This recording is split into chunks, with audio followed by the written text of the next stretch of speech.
Hello everyone. So today we will be discussing about the market structure and the market size. Now coming to that, what is meant by first basically what is meant by market? Basically market means, as all of you know, that it is a setup where two parties are there and they are engaged in exchanging goods, services, information, etc. So two type parties are involved in the transaction and we call them, one is the buyer and the other is the seller. The seller sells the goods and services while the buyer takes it in exchange of money. So there can be more than one buyer, more than one seller for the market to be competitive. Now, if it is a monopoly, what do you mean by monopoly? Basically, is a condition where there is a single seller and many buyers are there. And in this type of condition, the seller has a monopoly with no competition, and as a result, he completely controls the services and the product. So, in this type of market, the seller decides the price of the product or services and he changes on its own because being the only seller and the buyer has got no choice. So, he has to agree with the seller.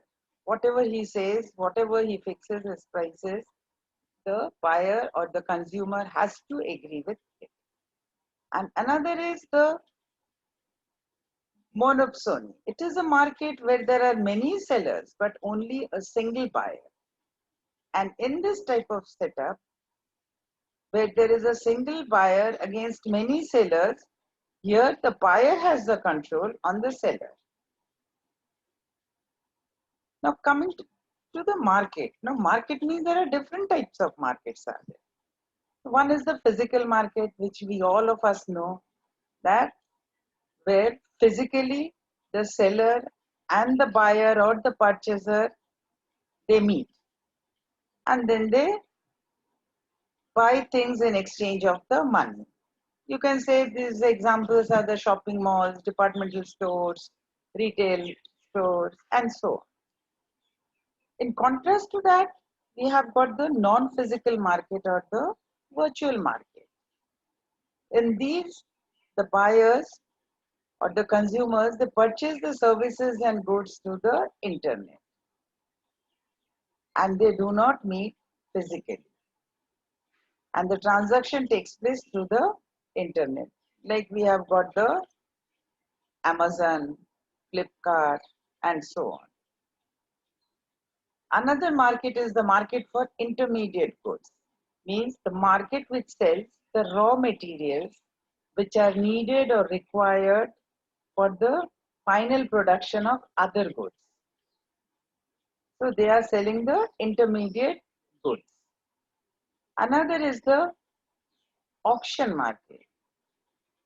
This also everyone has got an idea that here the seller sells his good to the person or the consumer who is the highest bidder. Another is the knowledge market. Here the knowledge is sold based on the information or the knowledge you give to your buyer in exchange of money. For example, like in hospitals and all, we say that for some serious cases, we say that we have to consult an expert. Now, what does that mean? Expert means we want to buy his experience, his knowledge. So, and in return, we pay him. So that is knowledge market. Another is the black market. Now, what is it? It is a market or setup where illegal goods are sold. Illegal goods means which are against our law, like drugs, weapons, and so on. And another market is the financial market, which deals with the exchange of liquid assets, that is the money.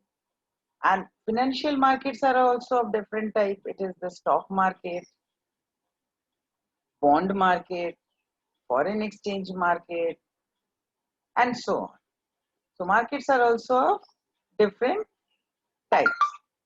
So before an entrepreneur enters or a starter, his startup, he have to analyze the market. He has to find out which type of a market he belongs to, and then he has to see the market structure. Now, what is a market structure? Basically, it is the characteristics of the market. It and it influences the behavior of the firm or the organization to a great extent. Market structure is basically the number of firms actually that are there in the market that produces identical goods and services. So the entrepreneur has to find out who is basically his competitor, the number of competitors in the market. So the main point that determines the market structure, you have to find out what determines the market structure. It is the number of agents in the market. Agent means it is both the sellers and the buyers. Then you have to find out the relative negotiating strength, that is in terms of ability to set the prices. Then the degree of concentration among them. Then the nature and the number of sellers, nature and the number of buyers. Then the degree of differentiation and the uniqueness of the product, that is your competitors are selling, and how much it is easy or difficult to enter the market. That is the condition to enter or to exit the market. Then the economy of scale, that is means a company grows with the production as the production unit increases. That means it has been accepted by the market. So your production increases. And when the production increases, automatically there is a situation where the cost also decreases. So the economy of scales are dependent on the internal economy, which can be managed or can be controlled by the management of the organization. Whereas the external economy depends upon the external factor like the geographical location, rules, regulations of the government, and so on. So these are the determinants of the market structure. Now coming to the important features of the market structure. Now they are the number of firms that are there, which includes the foreign competition also. Then the market share of the largest firm, which firm or the firm has what type of market share is there, who has got the largest market share is there. Then the nature of cost. Then comes the degree to which the industry is vertically integrated. This vertical integration explains the process by which different stages in the production and distribution of the products are under the ownership and the control of a single enterprise. A good example of this is, say, the oil industry, where the major oil companies have the right to extract the oil from the oil field. Then they can run a fleet of tankers.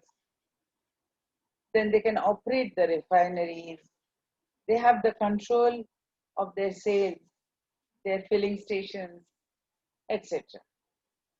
That is the vertical integration. From the drilling of the oil till the sale, it is in their hand. Next is the extent of product differentiation. how much the product is, similar products are different from each other. They are similar, they are of the same type, but how much different they are. Because it affects the cross price elasticity of demand. Next, another thing is the structure of buyer in the industry. So it can include the possibility of monopsonic power. Another is the turnover of customers. You can say it is the market churn. That is how many customers are prepared to switch their suppliers in a given time period when the market conditions are changing. And the rate of customer churn is affected basically by the degree of the customer or the brand loyalty and the influence of persuasive advertising and marketing. So this market churn depends upon the loyalty of the customer, their brand loyalty towards their brand loyalty, and also on the influence of the advertisement and marketing. So these are the important features of the market. Now coming to the basic types of market structure. So the market structure essentially, what does it refers to? To the degree of the competition in a market. So there are other determinants of market structure. For example, nature of the goods and products, number of consumers, number of sellers, economies of sales, nature of the product or nature of the service, and so on.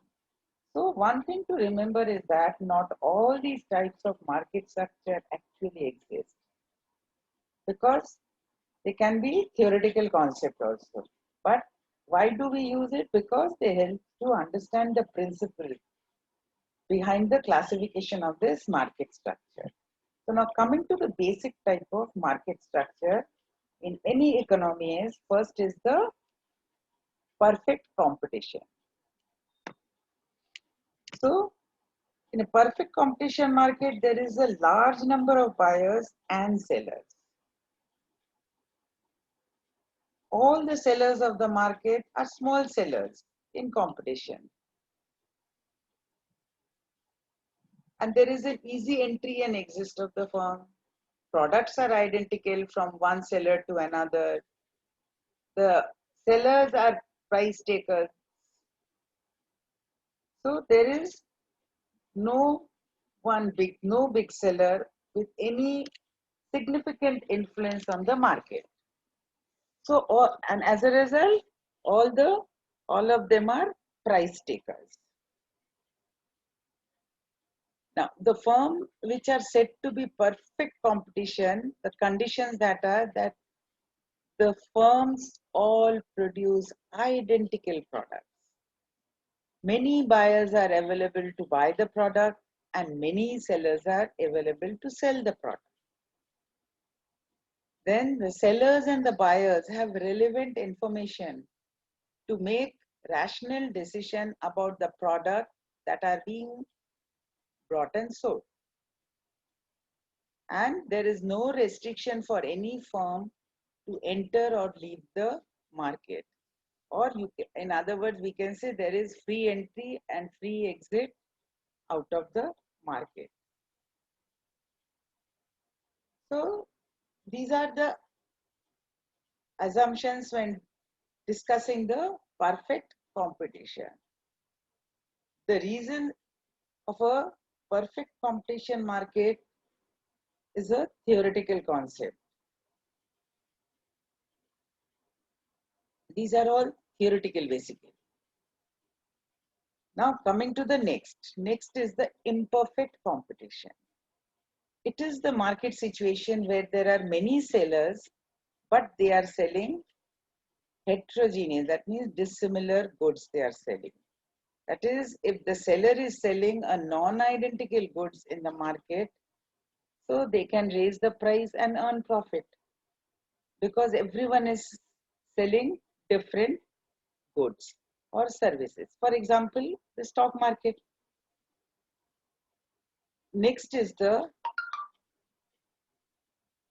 oligopoly competition. That is, there are few sellers where the market or the industry is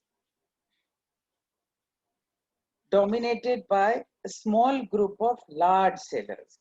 The sellers are maybe three to five dominant firms are there, but they are dominating the market. So in the case of oligopoly, the buyers are far greater than the sellers. The firm in this case either compete with another to collaborate together. They use their market influence to set the prices and in turn maximize the profit. So the consumers become the price taker. In any oligopoly, there are various barriers to entry in this market, and that's why the new firms find it very difficult to enter the market and establish themselves. Here the example is the Netflix. Few of them are there. So the characteristics, if we come to the characteristics of oligopoly, we can say that under oligopoly, the number of competing firms being small, each firm controls an important portion of the total supply. Consequently, the effect of a change in the price or output of one firm upon the sale of its rival firm is noticeable and insignificant and not insignificant. So when any firm takes any action, its rivals will in all probability react to it. So the behavior of oligopolistic firm is interdependent and not independent. Another is under oligopoly, new entry is very difficult. It is neither free nor barred. Hence, the condition of the entry becomes an important factor determining the price or output decision of oligopolistic firm and preventing or limiting entry of any important objectives.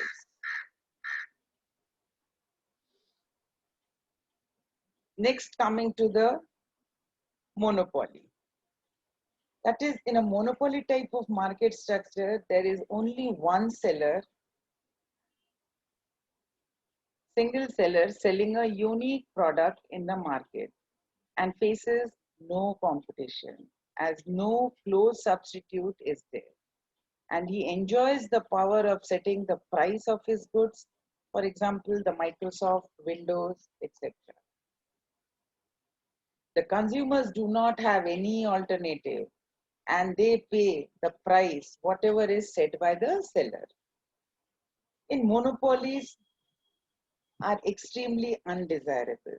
Here the consumer loses all their power. They do not have any power because they do not have any choice. Only one single seller is there and the market force becomes irrelevant.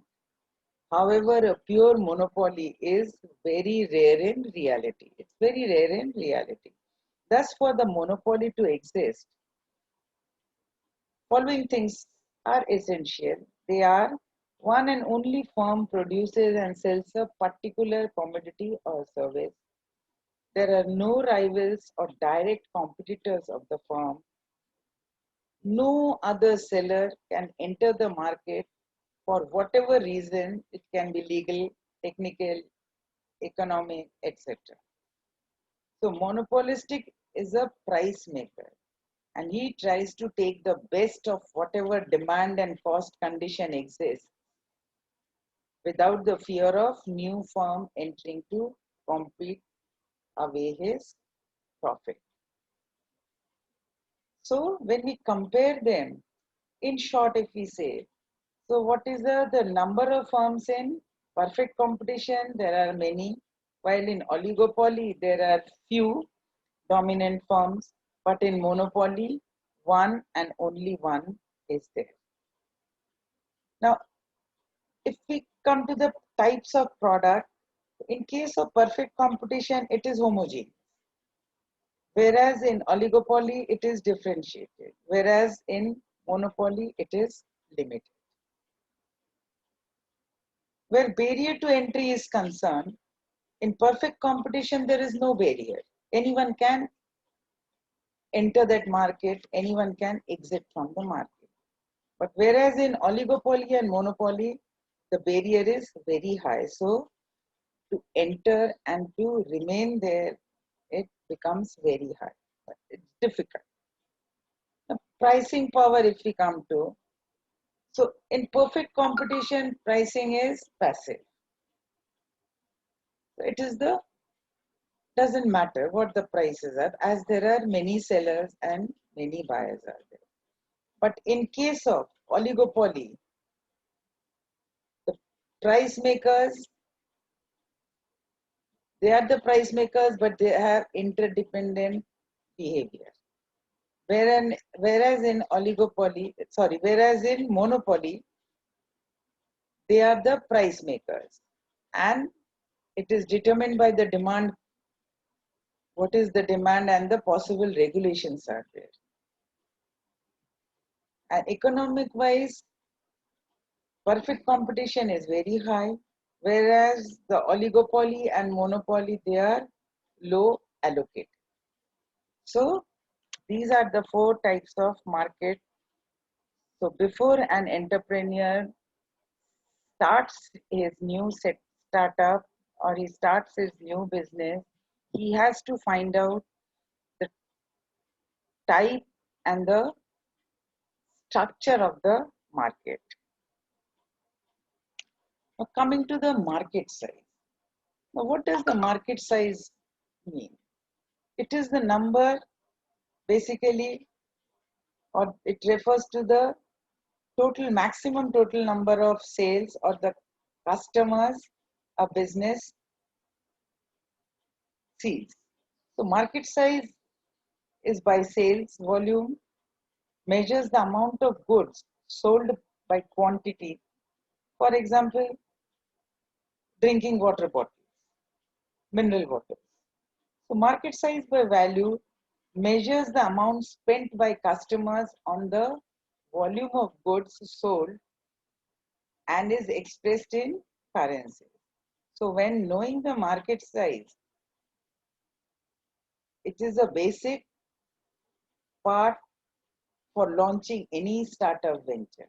So an entrepreneur must know, he should know how to calculate it and how it relates to the potential revenue in their desirable market.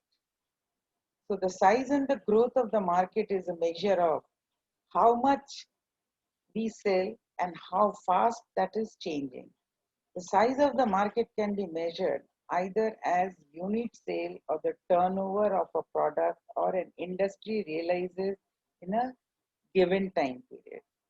So to calculate the market size, data has to be looked upon on number of potential customers or in a given period or a number of transactions per year. So the common type of market size we can say are the total addressable market size. So the total size of the market that we can reach with our distribution channel. We can give service which is available, which we can obtain, all these things. So once of the most critical work of an entrepreneur is to calculate the size of his market and the potential value that the market has for his startup business. Without this data, he cannot create a viable plan or be taken seriously when he will be approaching the potential investors.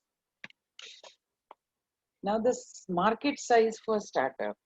To determine the market size is very critical for a entrepreneur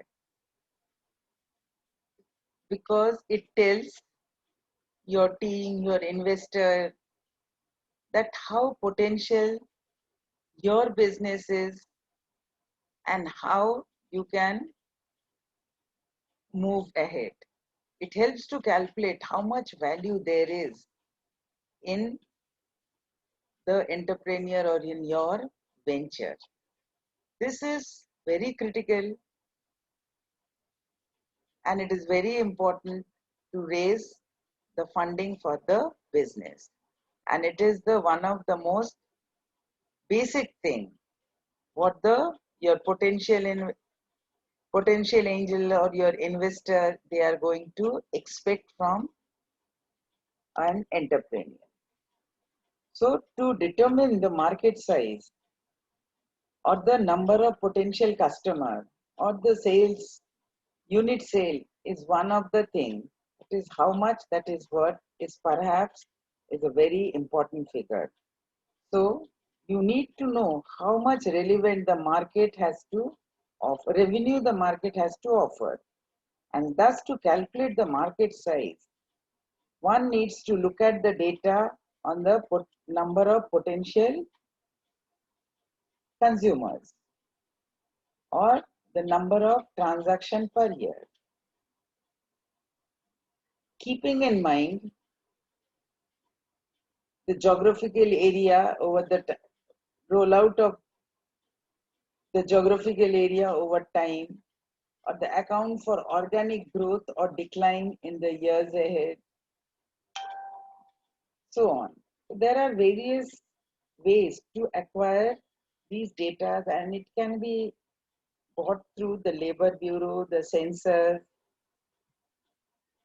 and also from the formal association most industries are attached with. So from these things, the data can be extracted or can be obtained so that they can be analyzed correctly and in a proper manner. To estimate the market size. How to estimate the market size? For estimating the market size is to understand the problem you solve for customers and the potential value that your product generates for them. This is an aspect that many startup founders in the innovation community does not take it seriously. They do not think it is important because they are so excited about their startup. They develop without thinking about how much it is going to benefit their audience or their customers. So first is to define your target customer. That is an early stage the entrepreneur and startup must define is their target customers. So this helps to analyze the nature of the customer's problem that we are able to solve. So the target customers equals the person or the company for whom the technology solves a specific problem. So to define the target customer, one should determine who is your target customer, then create a profile of your expected target customer. Then give the importance of defining your target customer. It is crucial to set aside enough time to do proper analysis for this step. Next comes the estimate the number of target customers. Now, estimate the total number of target customers in the market, the companies who have profiles similar to that of your target customer.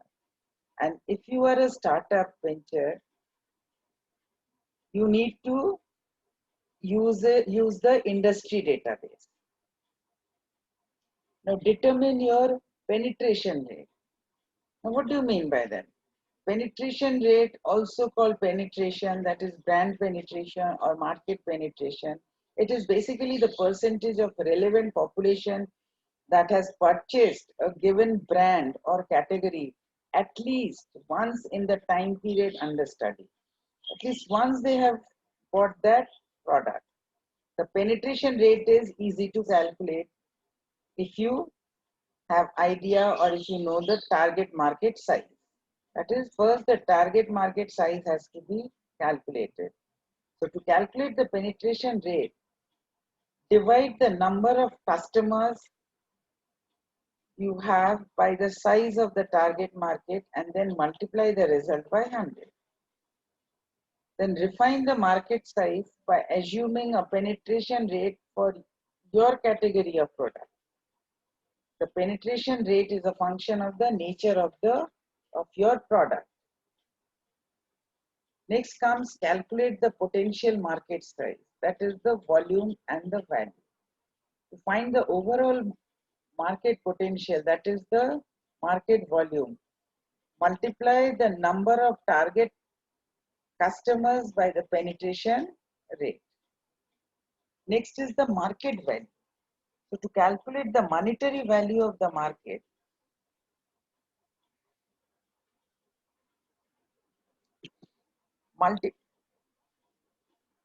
multiply the market volume by your average value, that is the price expectation. Next is the apply the market size data. That is, estimate the market size value.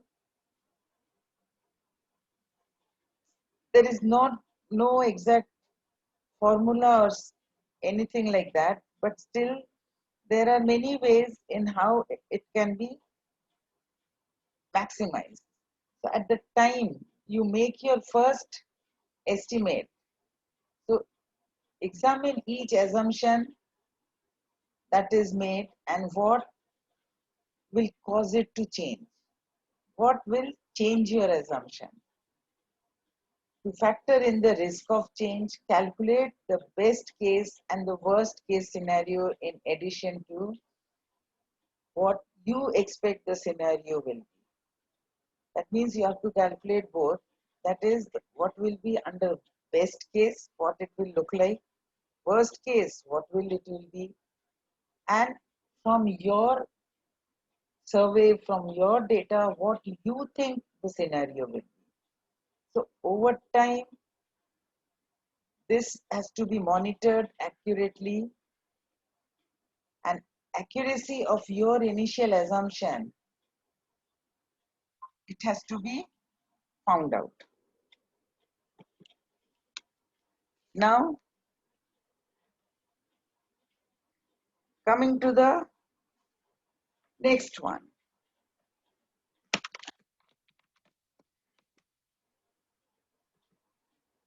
So, these 5 steps basically outline how to estimate a market size.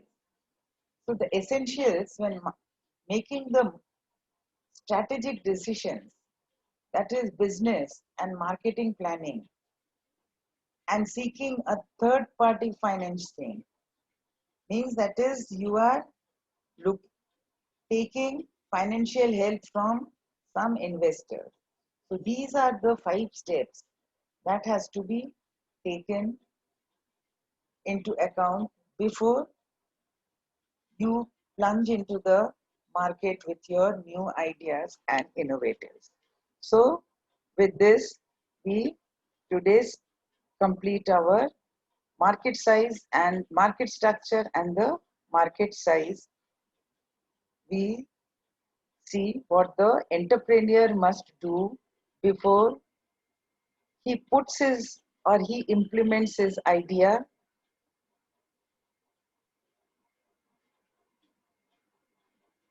So with this,